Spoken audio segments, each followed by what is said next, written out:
সাভারে জাতীয় নাগরিক পার্টি এনসিপি পথযাত্রায় বোমা হামলার প্রতিবাদে চট্টগ্রামে বিক্ষোভ সমাবেশ করেছে এনসিপি চট্টগ্রাম মহানগর। সোমবার বিকাল 3:30 নগরীর জামালখানস্থ চট্টগ্রাম প্রেস ক্লাব চত্বরে আয়োজিত সমাবেশে প্রতিকূল আবহাওয়া উপেক্ষা করে নেতাকর্মীরা অংশ নেন। সমাবেশে বক্তব্য দেন চট্টগ্রাম মহানগর এনসিপির সদস্য সচিব আরিফ মাইনুদ্দিন, সিনিয়র যুগ্ম সদস্য সচিব হাফজাতুল বিন আবির, নিজামুদ্দিন, যুগ্ম সদস্য সচিব সাদিয়া আফরিন, আসগর আলী আশিক এবং সাংগঠনিক সম্পাদক ইঞ্জিনিয়ার শাহেদ ইকবাল চৌধুরী সহ অন্যান্য নেতৃবৃন্দ। তিনি এটা বুঝেন না যে রাজনৈতিক অধিকার আমার সাংবিধানিক অধিকার? তিনি কি বুঝেন না যে রাজনৈতিক সমাবেশে নিরাপত্তা পাওয়ার অধিকার আমার অন্যতম প্রধান অধিকার?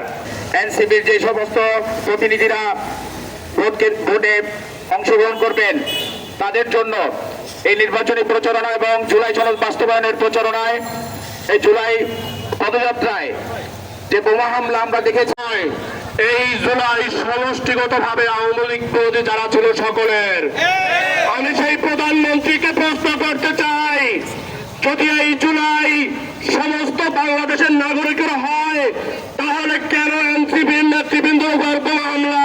মন্ত্রীর উদ্দেশ্যে বলতে চাই, প্রশাসন যেখানে আছে, সরকার যেখানে আছে, তাহলে এই মবগুলো কারা করে? এই মবগুলোর পিছনে নিশ্চয়ই সরকারের হাত আছে।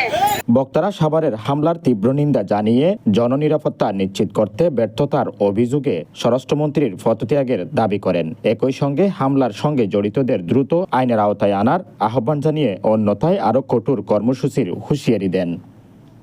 News desk, Chittagong.